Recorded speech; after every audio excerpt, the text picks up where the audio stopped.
good news of the endless reign of God. Eventually. Someday. It's going to happen someday. I remember the Muppet movie. So, it came out during my childhood. Perhaps you remember it as well. If not, that's of no consequence. Really, that there was a beautiful little song that came out of that movie. I'm going back there someday. And Gonzo, the puppet, the purple, the great big little voice. Someday is one of those entrenched ideas in our culture. Someday. You may think, well, gosh, that's an awful big concept. What are you talking about? Well, when is it going to happen over the rainbow? Somewhere, someday. I mean, we postpone things into the future. If it's not now, we have hope, we push it into the future. That's the idea. That's the big idea.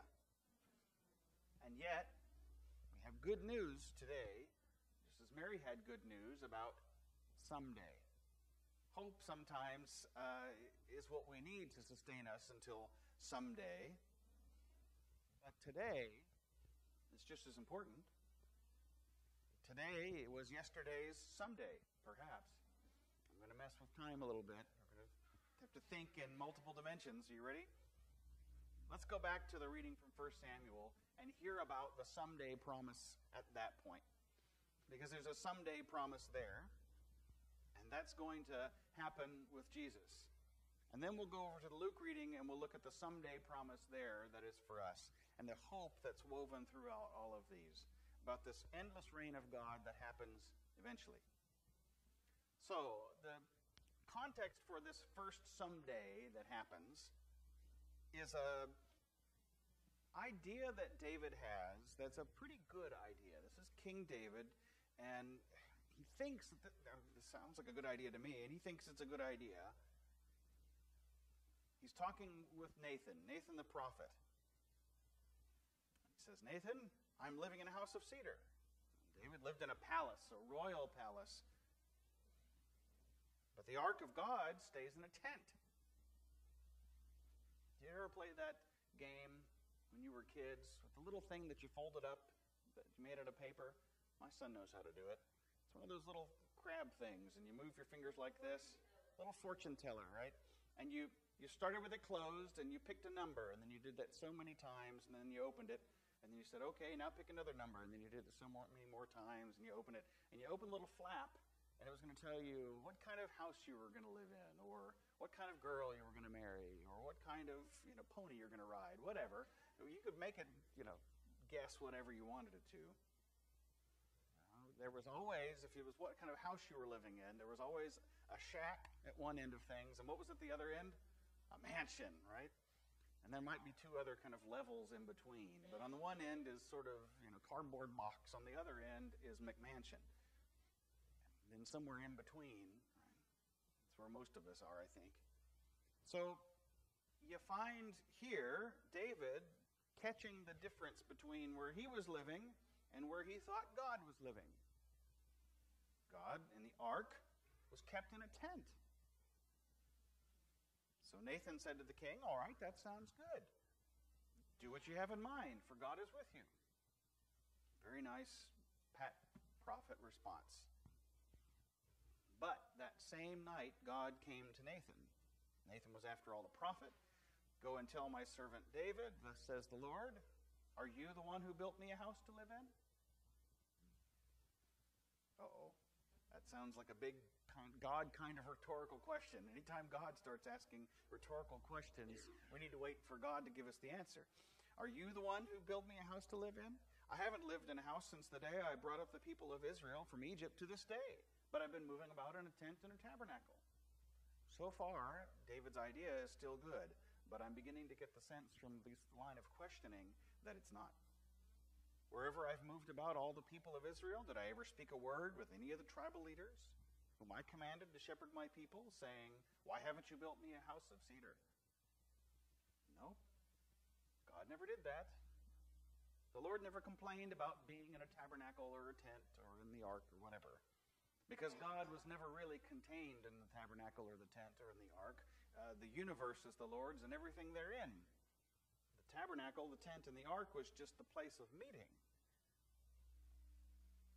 David said, I know, we're going to put God in a box. Well, we already had God in a golden box, and we had men to carry it around. Now we're going to say, instead of a box, we're going to make a temple. So, Nathan, say to David, thus says the Lord of hosts, I took you from the pasture. Remember, David, you were a shepherd once. Don't forget your roots. I took you from the pasture, from following the sheep, to be prince over my people Israel. And I've been with you wherever you went.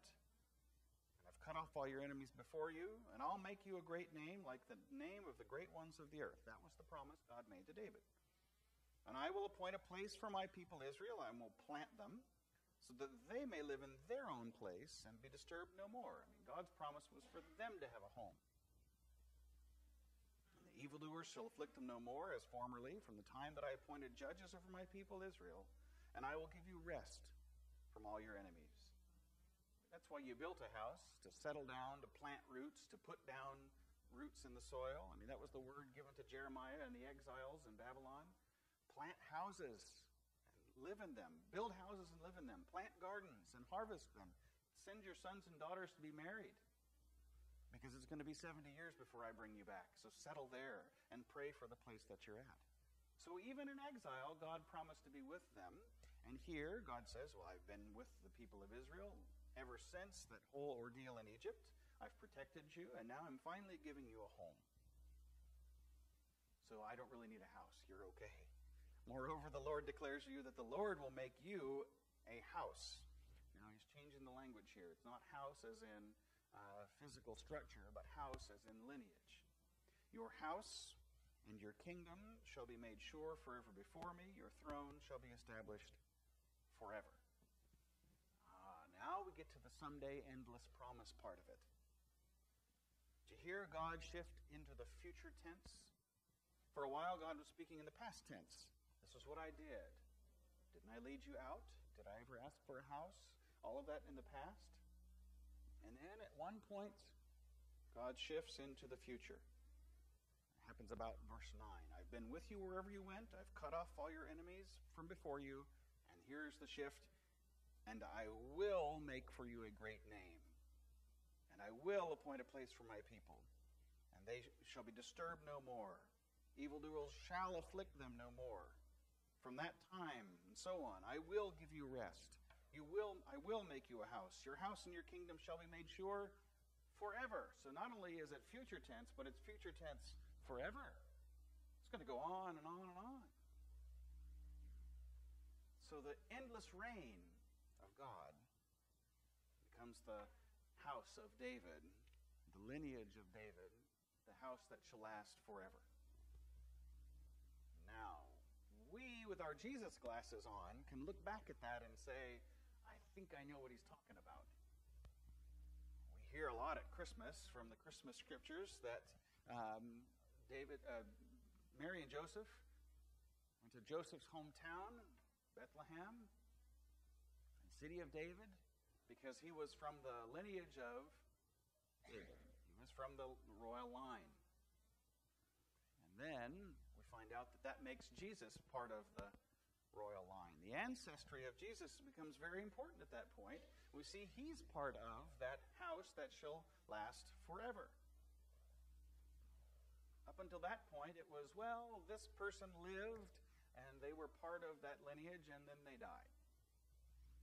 But they had kids, and they carried on the lineage, and they lived for a while, and they died, and surely they're buried with their ancestors in the places of the kings. We hear that throughout the Old Testament about each king who lives and is born, reigns, followed God, etc., or maybe not, but still they were buried with their ancestors, and we know where they are to this day. That all changes with Jesus. Now we can really say forever and mean it. It's not just about making sure there's a male heir. It's not just about making sure that the royal house lives on in name. But truly, in the person of Christ, we have a king forever. The 6th month, the angel Gabriel was sent by God to a town in Galilee called Nazareth to a virgin engaged to a man whose name was Joseph. And here's the line, of the house of David. There's the connection point that's going to connect us with the past. We're still talking past tense. Watch for the tense shift. Watch when it goes from talking about the past to talking about the future. So far, we're still talking about the past. The virgin's name was Mary. Gabriel came to her and said, "Greetings, favored one," like we sang about in our opening hymn. "The Lord is with you." That's present tense. But she was much perplexed by his words and pondered what sort of greeting this might be. The angel said to her, present tense, "Do not be afraid, Mary, for you found favor with God, and now you will conceive." There it is. Did you catch it? You will conceive in your womb and bear a son, and you will name him Jesus. He will be great, and he will be called the Son of the Most High. The Lord God will give to him the throne of his ancestor David. He will reign over the house of Jacob forever. The shift from what happened in the past to the present to here's how it's going to be in the future. You ever wonder what your life would have been like if you had changed one thing?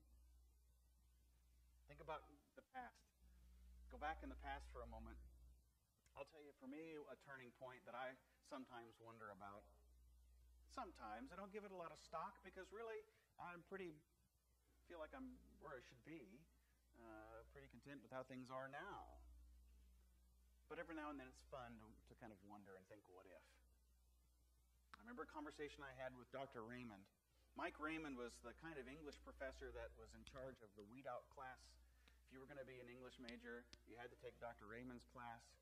And if he didn't think you could cut it, then you weren't going to be an English major. I wasn't an English major. I was a music major, but I did really well in English in high school. And so I tested into Dr. Raymond's lit class. It was the analysis class. He was known for playing a game that I've sometimes played with catechism class. You were asked to analyze a certain poem or short story, and he would play Indian poker with this. He would say, "Okay, open up your literature books to page 605. These massive tomes that you have to read through. He says, "And let's all play the game." And he would hold his book up like this. And we all had to put our books up there too. And the idea was that with your red pen or your yellow highlighter or both, you marked up those stories and you wrote in the margins and you underlined and you analyzed.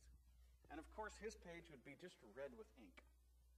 There's no way we could ever come close to analyzing as much as Dr. Raymond did. But all the same, we had to play the game. And so into this crucible, I was thrown, and I loved it, and I enjoyed that class.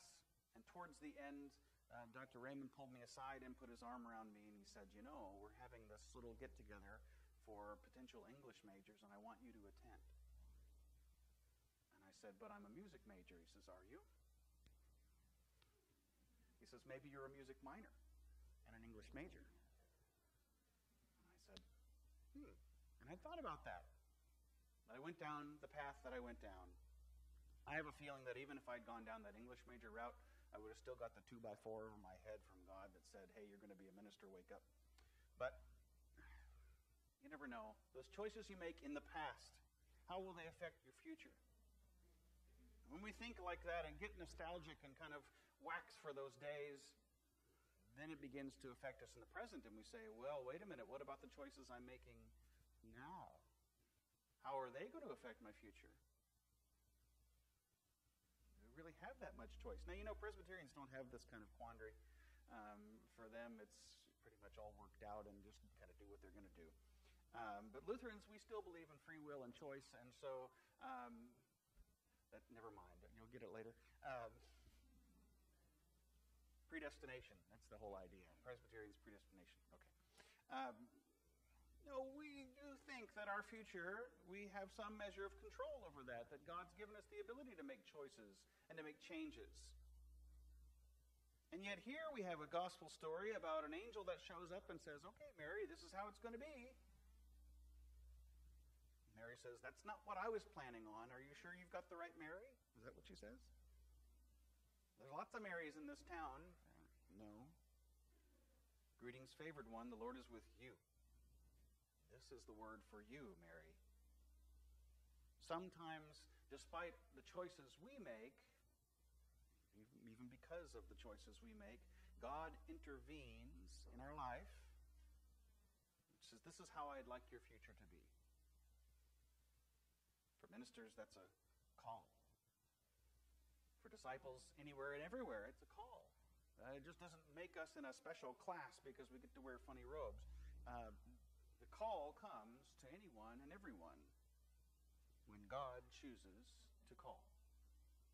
God makes a divine appointment for forever, for the future. For some of us, that appointment may simply be the promise of salvation. Someday you will be with me. For the thief on the cross, it was today. You will be with me in paradise. Your future, my friend, on that cross is short. But don't worry, I know where the eternal rest is going to be. We may have just but a little time left. God holds our future in the Lord's hands. That eternal reign, eventually, is our promise of a future. Well, we heard the promise to David. We saw God's promise to David, and we can see with our Jesus glasses just exactly how that worked out.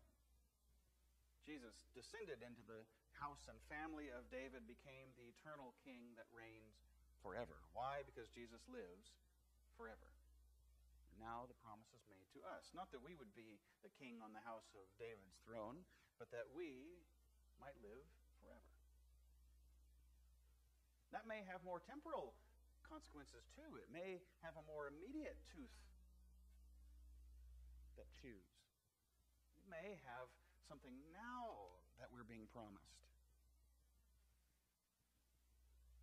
We hope and pray that when mothers receive the good news, you're pregnant, that pregnancy will be a nice, full term with a healthy baby at the end. That's the promise, right? We hear this good news from Mary. You are going to bear a child. We know how that turns out. We get that letter that says, you've been accepted to this university. Oh, parents, your child is accepted. It's with terror and joy. Oh, wow, congratulations. How much is it going to cost? But we hope that that means that you'll have a few good years of college that will result in a degree that gets you a pretty good job, right?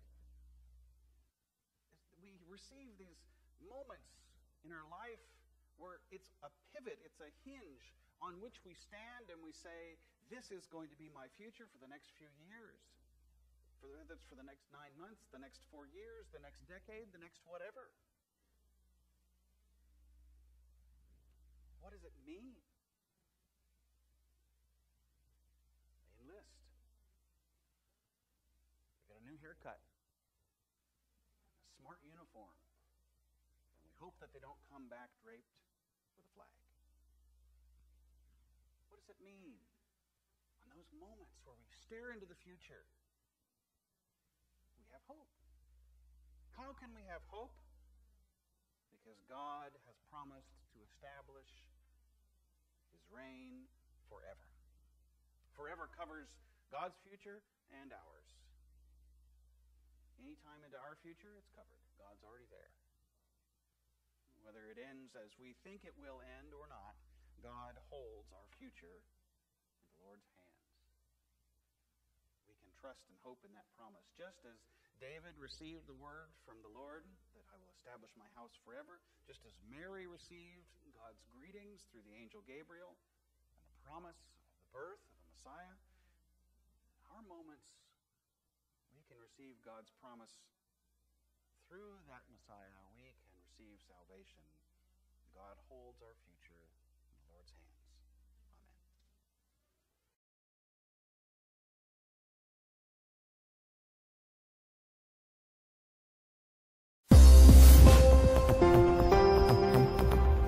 Amen.